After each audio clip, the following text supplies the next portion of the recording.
Hello everybody, recently I've been playing Satisfactory and I've been really enjoying it. It's taken me a while to get to cover it as it has been out for a couple of months now, but I was debating whether or not I should, seeing as it's only available on the Epic Games Store. Ultimately now, despite my feelings towards that storefront, I think it is important to remain impartial when it comes to just showing off a game that I think is good. So here we are then. Satisfactory, for those who don't know, is an open world factory building game. The goal is to build machines that produce increasingly complex items that allow you to reach new milestones and explore the world more. Most people sum it up as a 3D Factorio, and in many ways it is. If you've never played Factorio, I did a similar video to this one on it a while back, and you can check that out in the YouTube cards or the description. Anyways, so what's unique about Satisfactory and why is it so good? Well, the basic premise of Satisfactory is that you work for a company called Fixit. You're a sort of explorer builder type guy, and it's your job to gather the planet's resources and ship it up to your company by using a space elevator. Now, the planet has nothing on it when you start in terms of man-made resources. You have to mine, expose rock with a chisel, gather sticks and leaves, and from there you start crafting the hub, a centralized area where you can interface with your company. This is a sort of tutorial into the game. As you build and extend the hub, you start unlocking new milestones of equipment to use. You'll start setting up your first machines, little portable mining drills that gather the ore for you, transport it along conveyor belts and then refine it to hit your next milestone. You'll also start to begin to manage power. In the early game, power is handled through biomass burners. They require you to gather foliage, wood, and kill animals, and then convert it into biomass so you can power your machines. You then need to build a power network with power poles and cables to get everything working. And finally, once you have the hub built fully, you get given access to the new tiers of items and you'll unlock the space elevator. And this is where the game really opens up and essentially begins.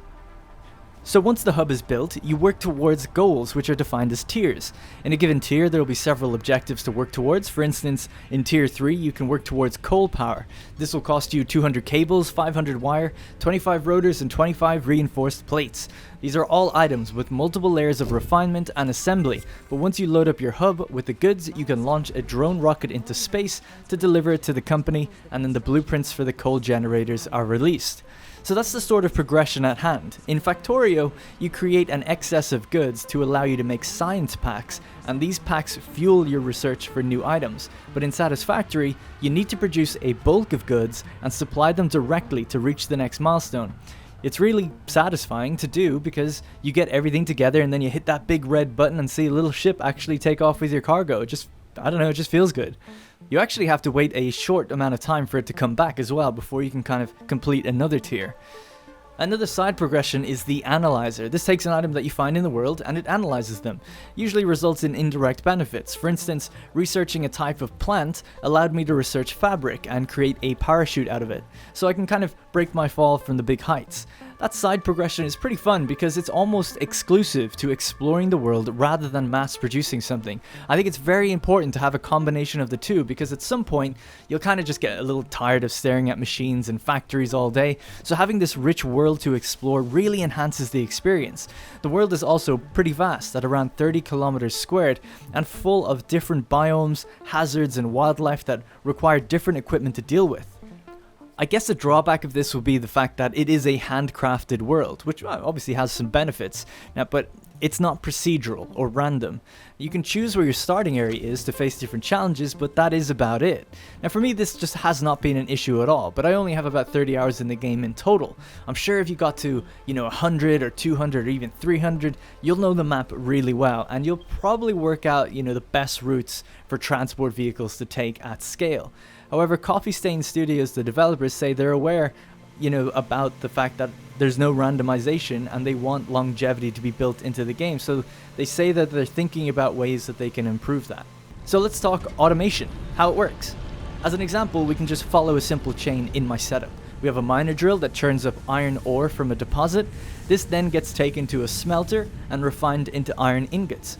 The ingots then go off to my main facility to get processed into iron rods and iron plates.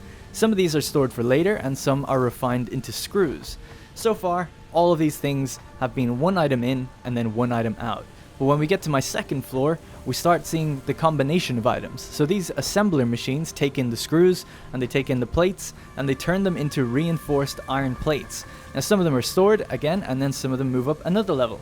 So on this level, the reinforced plates and some old rods are then combined into modular frames and rotors. These were the items kind of needed to get me to the next stage of stuff where I'm at, but I haven't got that far in the automation side of things yet.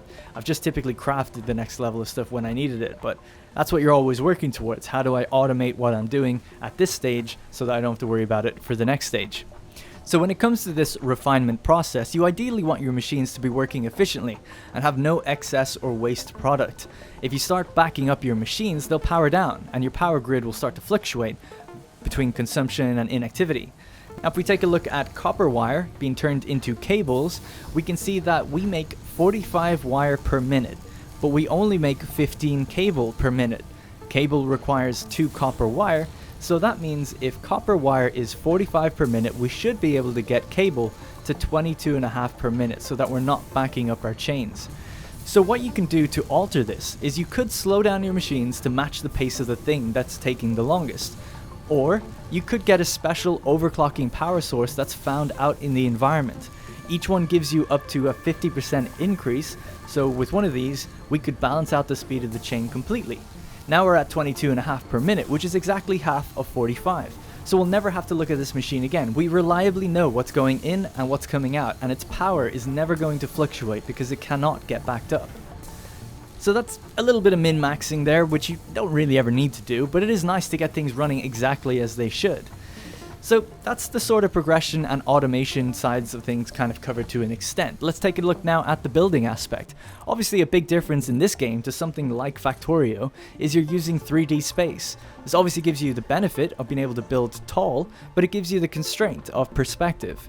It's certainly harder to see things and move around the world. You can fall and die, for instance, bump into little outcroppings of rock or jagged terrain, or you could just walk past a resource that you might not see. On the flip side, it is a lot more immersive. It has a day and night cycle. The world does look really, really nice. I mean, it has a photo mode. Like, these screenshots are from a game about building factories. The game looks gorgeous, and exploring it is certainly a lot more fun than exploring a 2D landscape. You come across these deep ravines with crashed cargo at the bottom, and you kind of have to work out how can I get down there and then back again, or build bridges to get to new areas. That stuff is really fun, and for me it definitely outweighs the drawbacks that would come with it. It also has the added benefit of having cool traversal mechanics like jump pads and jetpacks. Being mobile and getting out in the world is a lot more satisfying as your tools get better. Building in the 3D space itself works really well. You can snap and align things to other objects so things sync up nicely, and you can build on any terrain. If you want to build orderly factories or little local production chains, it is recommended that you build foundations first and then build on that. You have a much finer grid placement and tools at your disposal, such as walls that can carry conveyor belt and walkways that can get you around easier. There's also now conveyor lifts and stackable rows to encourage the vertical transport of goods. And it's also really forgiving. If you place something down, you get everything back if you dismantle it. So you can really kind of test stuff out and experiment, which I think is very important in a game like this. Another thing I want to move on to now is the automation of vehicles. This is kind of unique to Satisfactory in some regards. You can build a little tractor vehicle for getting around a bit faster yourself, and it comes with some storage space and a crafting bench.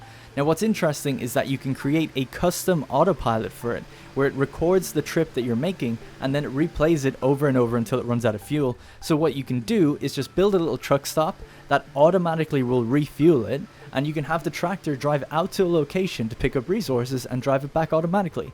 You get access to it relatively early, so it's a really nice solution to gathering something far away. So I mentioned wildlife and hostile wildlife.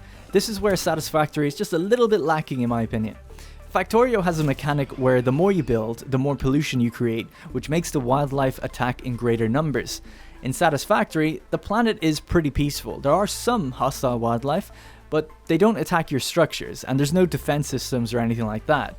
You get a sort of a rivet gun at some point and a charged electric bat, but currently hostile wildlife is a little bit of an afterthought. It's still a threat when exploring. There's actually these spiders that are fucking crazy creepy, and you need to kill them to get items and stuff, but I think building defenses to protect your factories is just something that Factorio does really well, and I hope that this game does something similar in the future. Obviously I don't want this game to emulate everything Factorio does, But I think that is one aspect that is a little bit lacking here.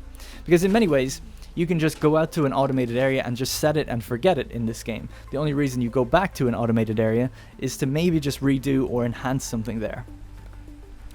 Now, one last thing to touch on is the quality of the game. Aside from a little bit of bad optimization here and there, especially when you're kind of driving quickly, and I haven't experienced it, but I've heard that the trains can be a little bit janky as well. Apart from that stuff, the game actually has a really high standard of quality. The models and animations, the UI, the design of the progression, it's all a very high standard. And so far, there's been 2 major content updates in just under 4 months, so I think they have a really good development cycle going roughly every 2 months. The game doesn't feel indie, you know, it feels like a AAA developer who knows what they're doing and are making a high quality game with a pretty solid vision of what's to come. And that's essentially it for my time with Satisfactory. The game is currently in early access and has just received its 2nd major update, which added trains and nuclear power. Now, I wanted to do a video on that new stuff, but I've been playing for about 20 hours now on my latest save, and I'm nowhere near close to it yet. So if people want to see that, it'll be based on how well this video does, so please leave a like. Let me know in the comments if you want to see more. The game does also feature multiplayer with no player limit, though they say 4 is what the game kind of supports officially. And lastly, when it comes to the Epic Games Store, I believe they've got a 1-year exclusivity deal with them. The game may come to Steam after that, or who knows, Epic could just extend the deal. The game, as of about a month ago, has sold apparently 350,000 copies, so it is quite popular. And as I said, I'm really enjoying it as well, so I just thought it was worth showing people who might also be interested. Anyway, that is it for the video. Let me know what you think of the game in the comments and your thoughts on the Epic Games Store. I know it's a bit of a contentious topic right now. If you want to get more involved with Republic of Play, we have a Discord for chatting and organizing multiplayer games. If you want to help support the channel, Patreon is a great way to help me continue working. And if we get 100 patrons, I'll be starting a new weekly PC gaming podcast. I'd really like to be able to do that, so if you're interested, please consider supporting. And if you like, you can follow me on Twitter and Facebook to never miss a video. Links are in the description below. Thank you very much for watching, and I'll see you in the next one.